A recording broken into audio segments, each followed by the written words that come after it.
బీజేపీలో టికెట్ రానియకుండా జగన్ విజయం సాధించారు. ఈ ఒక్క ప్రకటన ఎంపీ రఘురామకృష్ణరాజుకి టీడీపీలో టికెట్ కన్ఫర్మ్ అయ్యేలా చేసింది. బీజేపీని నమ్ముకుని ఆయన నిండా మునిగిపోయారు.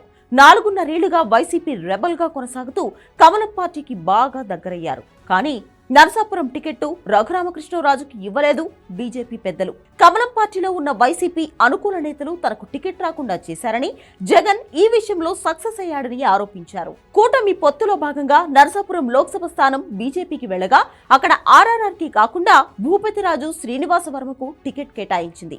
ఆ టికెట్ కోసం టీడీపీ అధినేత చంద్రబాబు కూడా బీజేపీ పెద్దల దగ్గర పైరవీ చేశారు. నరసాపురం టికెట్ తమకు ఇస్తే ఏలూరు బీజేపీకి ఇస్తానని ప్రపోజల్ పెట్టారు. కానీ ఎంత ఒత్తిడి తెచ్చినా శ్రీనివాస వర్మను మార్చేది లేదని తెగేసి చెప్పింది కమలం పార్టీ.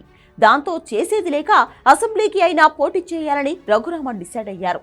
అందుకే తెలుగుదేశం పార్టీలో జాయిన్ అవుతున్నారు. శుక్రవారం పాలకొల్లు పర్యటనకు వస్తున్న చంద్రబాబు సమక్షంలో రఘురామకృష్ణరాజు టీడీపీలో చేరుతున్నారు. రఘురామకృష్ణరాజు పోటీ చేయకపోతే జగన్ విజయం సాధించినట్టు అవుతుందని చంద్రబాబు భావిస్తున్నారు.